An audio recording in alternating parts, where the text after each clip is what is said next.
김명시 묻힐 뻔한 여성 항일 독립영웅 산진이 이춘 지음 16번째 185페이지. 이춘 1963년 부산 출생. 고려대 재학 중 학생운동을 하다 구속되어 집시법과 국가보안법으로 2년 3개월 수감되었다. 구미에서 잠시 노동운동을 한 후 창원으로 왔다. 지금은 학생과 시민을 대상으로 지역의 역사 탐방을 안내하고 역사 교육을 하고 있다. 경남 1세대 활동가들의 삶과 한국전쟁 전후 민간인 희생자 유족 증언을 기록하는 작업에 참여했다. 16번째 185페이지. 7월 4일 목요일 두 번째. 신문기사 참고문헌 395페이지. 남조선 근로인민 대표 2인 한철 프라하世界劳联 참가 후 귀국 독립신보 1947 7월 15일 单一共产党再建事件野心 결정서 전문 동아일보 1933 6월 3일. 독립동맹은 임정과 협조 조선의 짠타크 현대의 분황인 연안서 온 김명시 여장군담 단 동아일보 1945년 12월 23일. 먼저 의무완수의 정신을 이것이 지금 조선 여성의 나아갈 길. 조선일보 1945년 12월 25일. 185페이지 16번째. 여운형과 김명시. 여운형은 일본의 패전과 조선의 독립이 멀지 않았음을 확신하고 건국을 준비해왔다. 1944년 8월 10일에는 좌우익을 망라한 애국 세력이 뭉친 건국동맹을 비밀리에 결성했다. 건국동맹은 1만여 명의 명원을 확보해 해외 독립군 부대와 함께 1945년 8월 29일 국치 35주년의 날에 무장봉기하는 계획을 세우기도 했다. 김명시는 건국동맹의 여운형과 조선독립동맹의 무정장군을 연결하는 직접 연락책이었다. 김명시나 무정은 1927년 상해에서부터 오랜 인연이 있었고 1928년 대만 공산당 창립대회에 여운형과 김명시가 함께 참석했기에 이들 서로는 각별한 인연이 있었다. 임박한 독립을 앞두고 독립동맹은 임시정부나 국내 건국동맹과도 긴밀히 연락을 취하고 있었다. 그러나 어떤 일을 도모하기도 전에 전황은 급격히 변했고 일본이 예상보다 빨리 항복했다. 소련은 8월 9일 참전하자마자 북한 옹기 상륙작전을 개시해 한반도로 물밀듯이 내려왔다.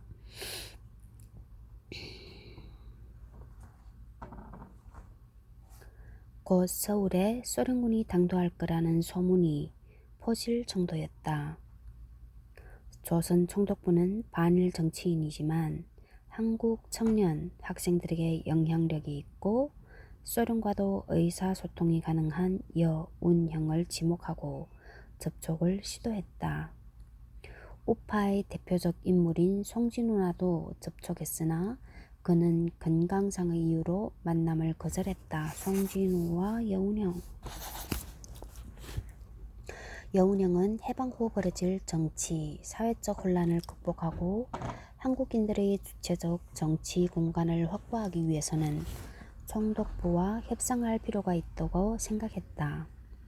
1945년 8월 14일 조선 총독부 경무국장이 종로구 개동에 있는 여운형의 집을 방문했다.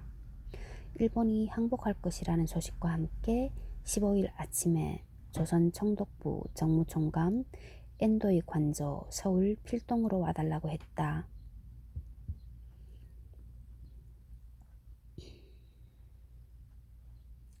여운형을 만난 엔도는 자신을 포함해 조선에 거류 중인 일본인들이 안전하게 철수하도록 해달라고 협조를 요청했다. 이에 여운형은 나는 일본을 미워하지만 일본인은 미워하지 않는다며 선결 조건으로 정치범 석방, 식량 확보와 조선의 자율권 보장 등을 요구했다. 그리고 1945년 8월 15일 오전 9시 여운형은 조선 총독부로부터 치안권과 행정권을 이양받았다. 1945년 8월 15일 오전 9시 여운형은 조선 총독부로부터 치안권과 행정권을 이양받았다. 그리고 여운형은 즉시 송진우를 직접 찾아가 함께 참여할 것을 요청했다. 그러나 송진우는 이때도 중경정부 임시정부를 지지해야 한다며 거절했다. 여운형은 일제히 탄압 아래서 직접 싸워온 거대한 세력은 국외에 있는 것이 아니고 국내에 있는 3천만 민중이라고 설득했으나 송진우는 결국 동참하지 않았다.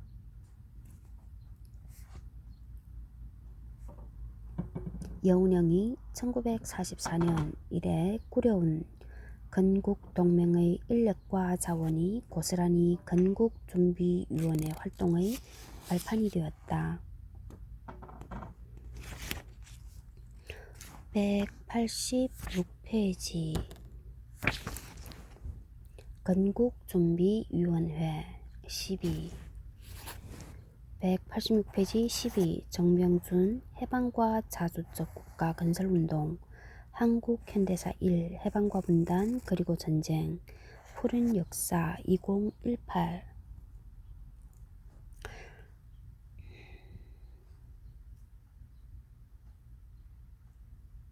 1945년 8월 15일 여운형을 위원장으로 하는 건국준비위원회 건준이 출범했다.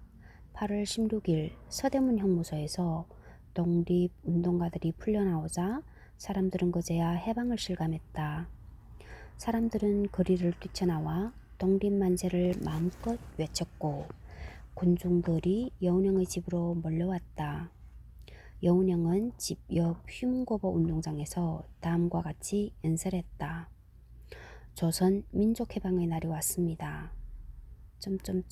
나는 5가지 조건을 요구하고 총독부로부터 치안권과 행정권을 이양받았습니다. 치안권과 행정권.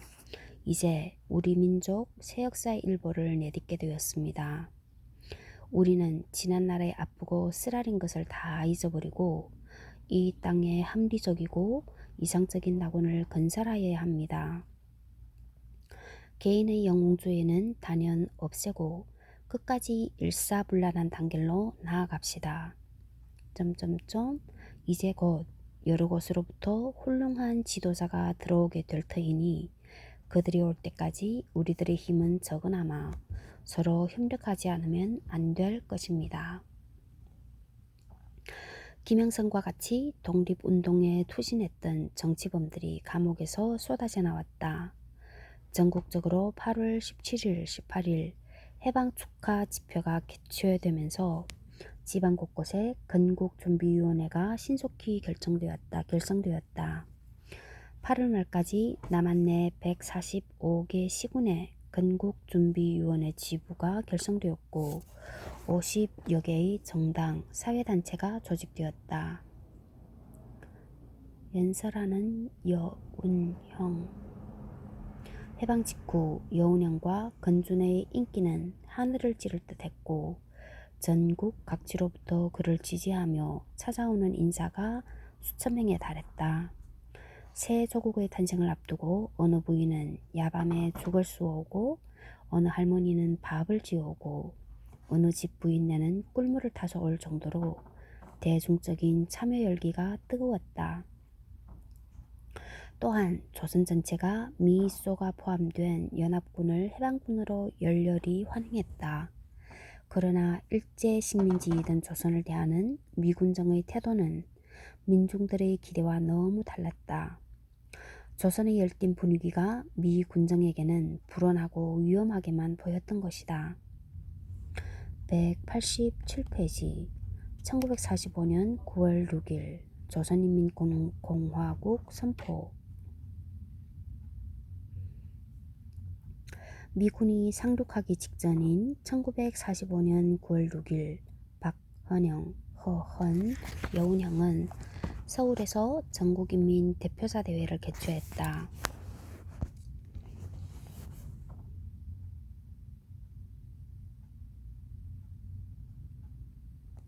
여기에서 건준을 해체하고 조선인민공화국 인공수립을 전격 선포했다. 곧 상륙할 미군정과의 협상 테이블에 정부 자격으로 나서고자 하는 조급한 결정이었다. 이에 따라 지방에서도 건준 지부가 인민위원회로 개편되었다. 그러나 미군정은 남한에서 자신들 이외의 어떤 정부도 인정하지 않겠다는 방침으로 인공과 인민위원회의 존재를 부정했다. 여운형은 이러한 미군정의 행태를 전혀 예상치 못했다. 8월 25일 미군보다 일찍 38선 이북에 도착한 소련군 사령부의 태도와 너무 달랐기 때문이다. 북쪽에 진주한 소련군 사령부는 일제가 갖고 있던 행정권을 한국인에게 이양했고 점진적인 사회 변화를 이끌고 있었다. 당시 소련은 미국과 영국을 진보적 민주주의 국가로 규정하고 얄타와 포츠담에서의 합의사항을 존중하는 국제협조 노선을 걷고 있었다. 소련군은 한반도에서 38선을 마주대하게 된 미군과도 우호적인 관계를 유지하려고 했다. 소련군 치스차코프 포고문 1945년 8월 25일 조선인민들이여, 붉은 군대와 연합국 군대들은 조선에서 일본 약탈자들을 몰아냈다. 조선은 자유국이 되었다. 그러나 이것은 오직 신조선 역사의 첫 페이지가 될 뿐이다. 조선인민들이여, 기억하라. 행복은 여러분들 수중에 있다. 붉은 군대는 조선인민이 자유롭게 창조적 노력에 착수할 만한 모든 조건을 만들어 놓았다. 조선인민은 반드시 스스로 자기 행복을 창조하는 자가 되어야 할 것이다. 해방된 조선인민 만세. 한편 소련보다 늦게 남한에 들어온 미 군정의 포고령은 이것과 많이 달랐다. 미국은 제2차 세계대전이 끝나자마자 소련을 견제하였고 소련의 세력 확장을 저지하기 위해 한반도 남쪽에서만이라도 반소, 반공 정부를 수립하려는 입장이었다. 1949년 9월 9일 공포된 메가더 포고령이론은 이런 내용이었다. 태평양 미군 육군부대 총사령관으로서 나는 다음과 같이 포고한다. 일본군 정부의 연합국에 대한 무조건 항복으로 우리 편 여러 나라 군대의 오랜 무력투쟁이 끝났다. 일왕의 명령에 따라서 그가 대표하는 정부와 대본령이 서명한 항복 문서의 조항에 의하여 본관이 지휘하는 전성군은 금일 북위 38도 이남의 조선 지역을 점령했다. 본관은 조선인민이 오랫동안 노예처럼 지내온 사실과 적당한 시기에 조선을 해방 독립시키려는 연합군의 결정을 명심하고 있다. 이에 나는 태평양 방면 미국 육군부대 총사령관인 나에게 부여된 권한에 의하여 북위 38도 이남의 조선과 조선 주민에 대하여 다음과 같은 점령 조건을 발표한다. 제1조 북위 38도선 이남의 조선 영토와 조선 인민에 대한 모든 권한은 당분간 본관의 권한하에 시행한다. 제2조 정부 등 모든 공공사업기관에 종사하는 유급, 무급 직원과 고용인 그리고 기타 중요한 제반 사업에 종사하는 자는 별도의 명령이 있을 때까지 종래의 정상 기능과 업무를 수행할 것이며 모든 기록 및 재산을 보존해야 한다. 조선인민은 자기 행복을 창조하는 자가 되어야 한다는 소련의 축하와 별도의 명령이 있을 때까지 종래의 정상 기능과 업무를 수행하라는 미군정의 엄포는 뜻도 분위기도 너무 달랐다. 미군정은 메가더 포고령 1조에 따라 1945년 10월과 12월 두 차례에 걸쳐 인공을 부인하는 성명을 발표했다. 그리고 건국준비위원회, 조선인민공화국, 지방인민위원회의 조직과 활동을 경찰의 물리력을 동원해서 탄압했다. 또한 포고령 2조에 따라 일제 식민지 통치기구에서 일했던 모든 조선인 관리들을 다시 기용했다. 경찰의 경우는 초기 경찰 간부의 82%가 일제 식민지 경찰 출신이었다. 건국준비위원회를 비롯한 항일 세력이 반발할 수밖에 없었다. 미 군정의 이 같은 점령 정책은 일제 식민 잔재의 청산을 어렵게 만들었다. 미군이 들어온 후 인민공화국을 부정하고 인민위원 활동을 견제하자 친일파들은 재빨리 이를 간파했다. 건준의 길을 쓰고 발을 걸쳤던 이들이 서둘러 탈퇴하고 친미 우익단체를 결성하기 시작했다. 힘의 향배에 민감하고 눈치 빠른 친일민족 반역자들이 순식간에 친미 반공주의자로 둔갑해서 기득권 유지 기틀을 마련한 것이다. 김명시가 이런 국내 상황을 감지했는지는 확인할 수 없다. 독립동맹과 의용군이 안동에 있으면서 국내 정세를 분석했다지만 38선 이남 상황은 매우 급격히 변하고 있었다. 완전 독립과 새로운 국가 건설 열기가 어느 때보다 뜨거웠지만 미 군정 관리자들은 남한의 이런 상황을 불만 땡기면 즉각 폭발할 것 같은 화약통으로 인식하고 그 판단을 본국에 보고했다. 김명시는 항상 위험한 선택을 하는 듯이 보였다. 모스크바 동방 노력자 대학에서 좀 더 편안한 학창 생활을 유지하거나 적어도 위험한 코민테른 지령을 거부할 수도 있었을 텐데 상해 파견을 즉각 수락했다. 일신의 안위를 생각했다면 상해에서 만주로 파견 가거나 국내 잠입을 시도하지 않았을 것이다. 신해수 감옥에서 나왔을 때도 잠시 잠적하여 쉴 수 있었지만 바로 항일무장투쟁을 선택했다. 해방 후 정치적 요불리를 따졌다면 김명시가 어디를 선택했을까? 역사의 가정은 허용되지 않지만 다른 조선독립동맹 간부들처럼 북에 체류했다면 귀국한 지 채 4년도 되지 않아 부평 경찰서에서 죽지는 않았을 것이다. 191페이지 김명시 장군의 귀국. 김명시는 드디어 해방된 조국에 발을 디뎠다.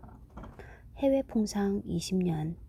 청춘과 열정을 오로지 원수 일본을 무찌르고 조국의 광복을 가져오는 데 이바지했다. 해방을 맞이한 김명시의 소회를 노천명은 이렇게 기록해서 전한다. 내 땅, 내 조국임에도 바람처럼 몰래몰래 다녀야 했다. 불운하게 일본의 주구에 잡히던 차디찬 감옥에다 몇 해씩 던져놓고 철문을 채우는 것이 내 조국에 돌아오면 받는 대접이었다. 달 밝은 밤, 별 쏟아지는 새벽, 조국의 태극기를 부둥켜 안고 동지들끼리 엉키어 온 적이 몇 번이었던고. 오늘 해방이 되어 떳떳이 내 땅에 발을 들여놓게 되니 감격의 눈물이 하염없이 흐를 뿐이다. 192페이지 13. 노천명이 김명시와 인터뷰하여 작성한 팔로군에 종군했던 김명시 여장군의 반생기 신천지 1946년 3월호에서 김명시가 해방을 맞이한 감격을 이렇게 썼다. 김명시가 서울로 내려오자 모든 언론은 김명시를 연안에서 돌아온 혁명투사, 조선독립동맹의 영수로 소개하고 항일전에 무훈을 세운 영웅으로 칭송했다. 그리고 중앙신문, 동아일보, 조선일보 등 모든 언론이 김명시 여장군이란 칭호를 사용했다. 당시 여성혁명가 뒤에 붙는 호칭은 대개가 여사였다. 오직 한 사람 김명신만이 여장군으로 불리었다. 일군하의 비밀 활약, 독립동맹의 여장군, 김명시 여사담 14 192페이지 14 중앙신문 1945년 12월 22일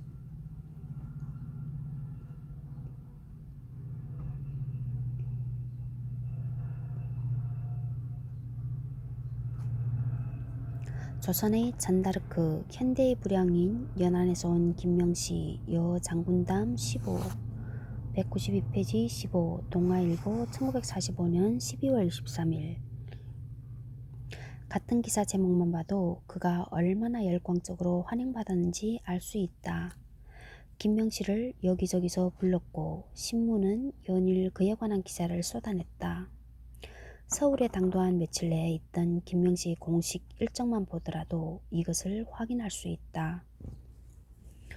193페이지 그림 일군하의 비밀 활약 독립동맹의 여장군 김명시 여사담 중앙신문 1945년 12월 22일 日军下野秘密活跃独立同盟의女将军金命石女史谈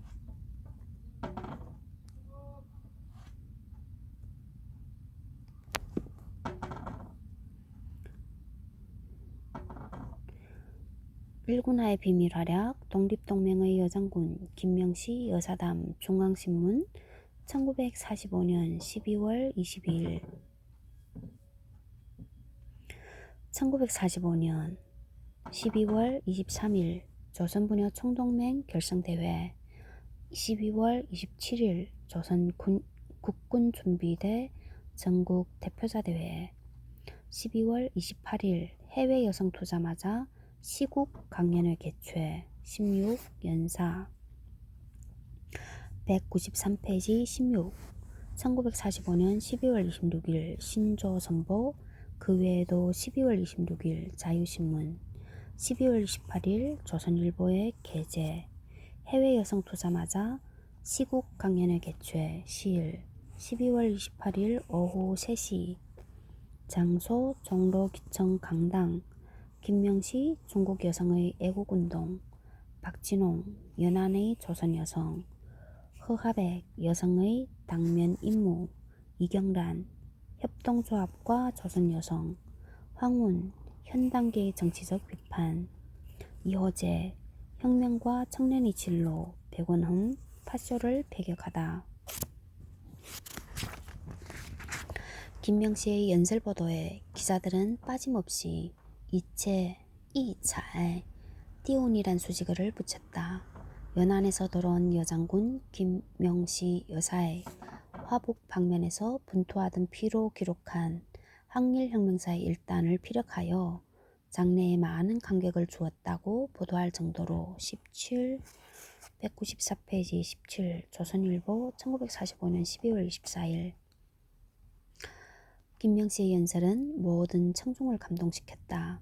유이치항의 몸으로 남자에 못지않게 일찍이 해외에 망명하여 상해 방면을 거쳐 중국 공산당의 지구에 들어가 연안에서 혁명단체인 독립동맹원으로 또 중국 공산당의 팔로군으로 활약하다. 최근 천진에서 조선 청년들을 규합하여 항일전선에 활약하다 얼마 전에 입국한 여장군 김명시 여사는 다음과 같은 발언을 하여 주목을 끌었다. 18 194페이지 18 조선일보 1945년 12월 25일 해방 직후 신문에 보도된 김명시 활동은 일본 점령지에서 적후 공작과 선전사업에서 단련된 그의 이력을 유감없이 보여주었다. 김명시 연설에는 동포와 조국에 대한 사랑이 절절히 담겨 있었다. 그 진정성이 피의 역사로 증명되었기에 사람들은 그의 연설을 귀 기울여 들었고 감동했다. 당시 진취적이고 진보적인 여성들 사이에서 김명시는 영웅이고 최고의 롤모델이었다. 195페이지.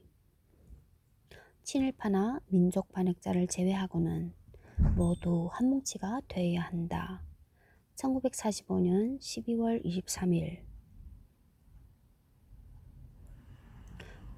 동아일보는独立동盟은 린정, 임정과协调, 협조라는 제목으로朝鲜, 조선의 짠다크, 김명씨가 밝힌 조선 독립동맹의 노선을 보도한다. 조선 사람은 친일파나 민족 반역자를 제외하고 다 통일전선에 참가하여 한 뭉치가 되어야 한다. 독립동盟, 독립동맹 측에서도 특별히 모나게 활동하려는 것이 아니다. 그동안 중경에 있던 임정과의 연결은 장建相, 장건상이 하였고 또 우리가 진주, 김구 주석을 초청한 일도 있었다. 일군 투항이 예상외로 빨랐기 때문에 그 후에는 연락이 두절되었다. 독립동맹 제3차 대회를 열게 되었더라면臨时政府, 임시정부에 대한 협조 결의까지 표명되었을 것이다.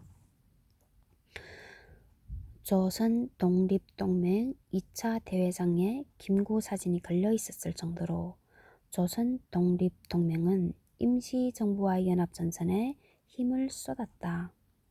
1942년부터 임시정부 김구와 독립동맹 김두봉이 연락을 취해왔고 민족혁명당 출신 장건상은 임시정부와 독립동맹의 연결을 담당했다. 김명씨는 친일파와 민족 반역자를 제외하고 조선 사람이라면 모두 통일전선에 참가하여 한 뭉치가 되어야 함을 강조했다. 해방 전국의 첫 과제가 일본 제국주의 잔재의 청산이었기 때문이다. 12월 22일자 중앙신문 1군 르준하의 비밀 활약 독립동맹의 여장군 김명씨 여사담에 보도된 통일전선 주장은 좀 더 강경하다. 196페이지 그림. 독립동맹은 임정과 협조, 조선의 짠타크 현대의 후량인 연안서 온 김명씨 여장군담 동아일보 1945년 12월 23일. 그러나 우리의 뭉침에는 어디까지나 신성한 것이며 민족 반역자나 친일파 등 불순분자는 용납할 수 없는 것이다. 이 신성한 통일전선 결성에는 친일파와 민족 반역자를 배제하지 않고는 성사될 수 없는 것이다. 라고 말하는 김명씨 얼굴에는 투지가 끓여 넘치고 있었다고 기사는 전한다. 19. 196페이지 19. 해외투쟁의 혈극사. 중국에서 황국한 여장군 김명씨와 그의 독립투쟁사 국민보 1946년 7월 17일. 친일파의 부활을 목도하는 김명씨의 심경이 어땠는지 짐작하게 하는 대목이다. 국가보훈처는 광복 후 행적 불분명이라고 포상 신청을 번번이 반려했다. 그러나 이 기사만으로도 광복 후 김명씨의 행보를 분명히 알 수 있다. 그는 민족 반역자나 친일파 불순분자가 준동하는 해방 전국에서 조선의 완전 독립과 민주주의 국가 건설을 위해 싸워야 했다. 그것이 죄가 되었고 73년간 역사에 묻혀야 할 이유가 된 것이다. 197페이지 분여운동 강화의 전국 분여단체 대표대회 조선일보 1945년 12월 10일.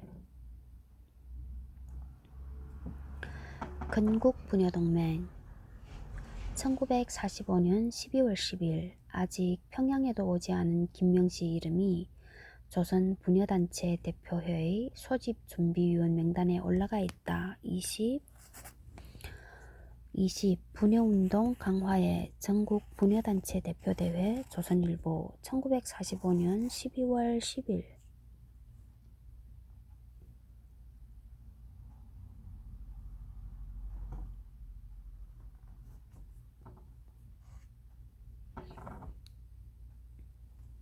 기사에는 건국 분여동맹이 정치적, 사회적 해방과 자주독립 건설에 힘이 되고자 전국 분여단체 대표자 회의를 소집했다고 나온다.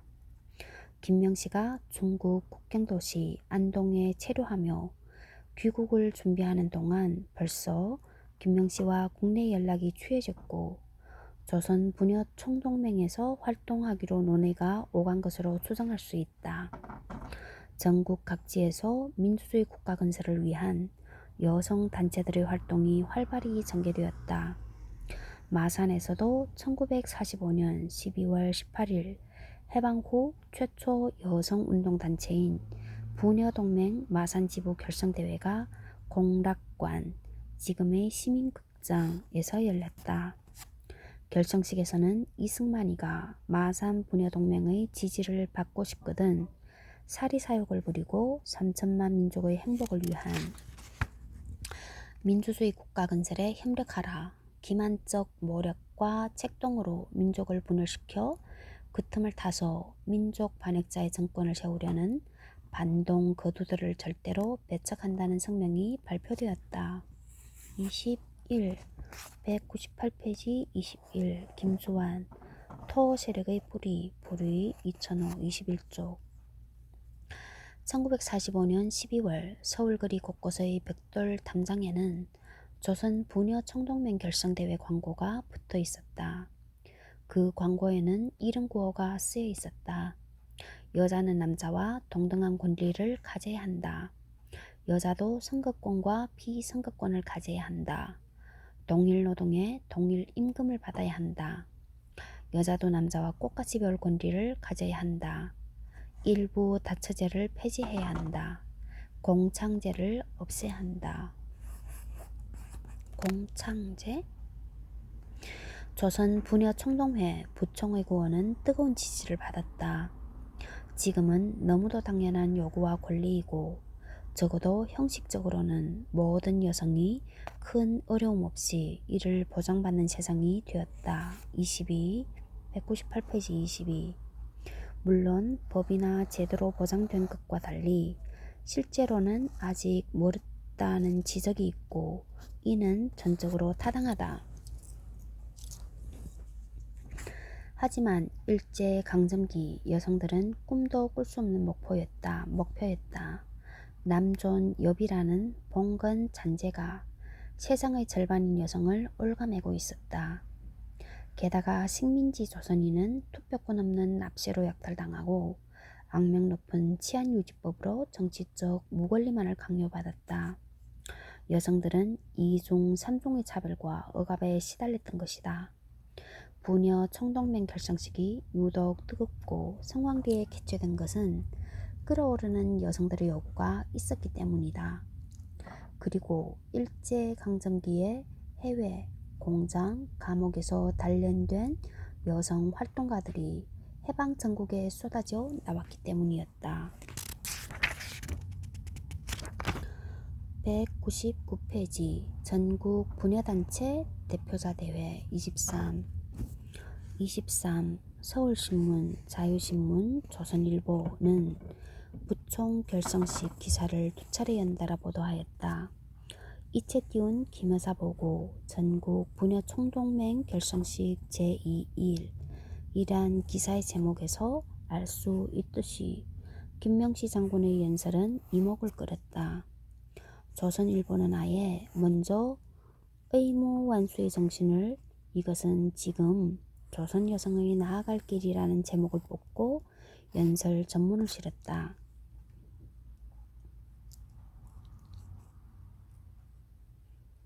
전국 부녀단체 대표사 대회는 애초 12월 22일부터 23일 이틀간 개최 예정이었으나 하루 더 연기되어 3박 4일이 될 정도로 그 열기가 뜨거웠다. 장소도 12월 22일은 풍문여고 강당, 12월 23일은 안국동 휴문수학교에서 열렸다.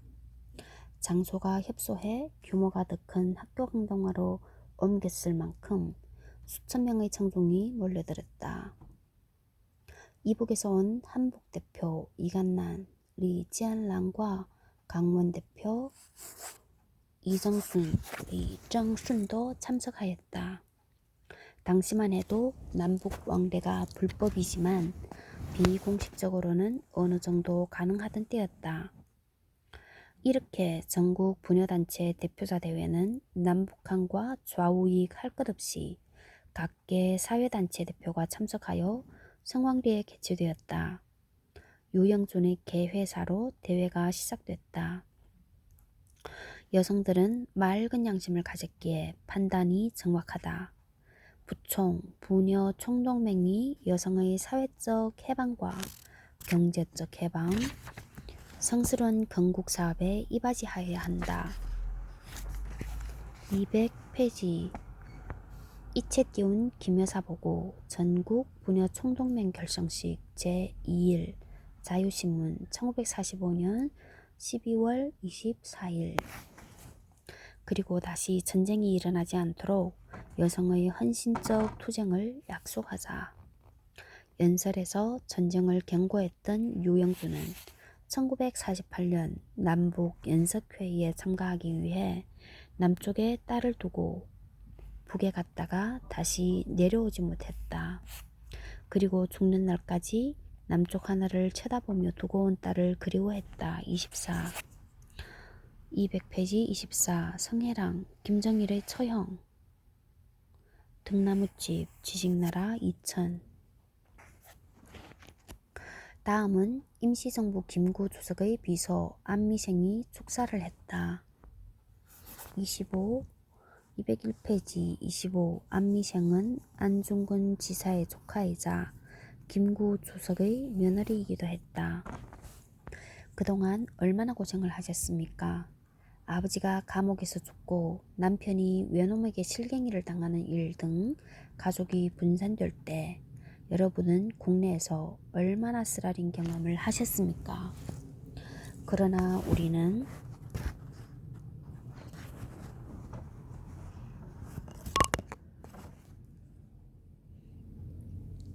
저 태양 아래 이제 3천만 민족이 자유스럽게 살 수 있게 되었습니다.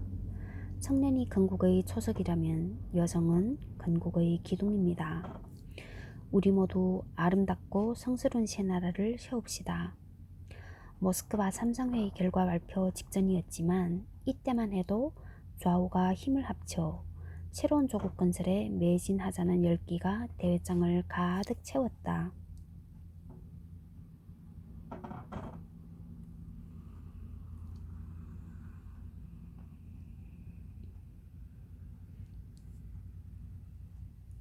대회 중 한 대의원의 긴급 동의로 연합국에 감사 메시지를 전했다. 연합군을 파쇼 세력으로부터 진보적 민주주의를 지킨 해방군으로 인정했기 때문이다.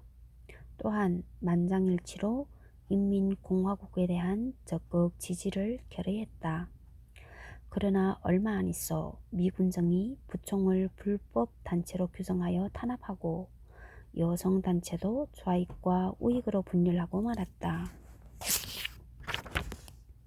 202페이지 조선 부녀 총동맹의 간부들.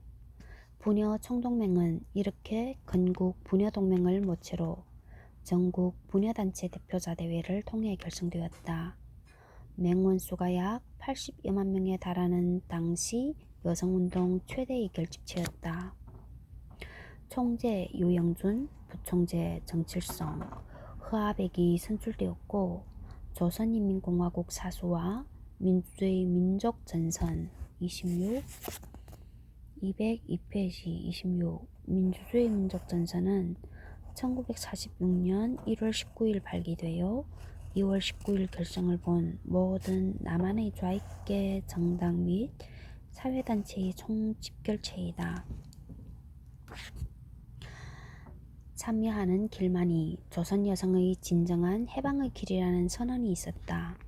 1946년 11월 독립신보에 연재된 여류 혁명가를 찾아서에는 김명씨와 더불어 부총 간부들의 인터뷰가 실려 있다.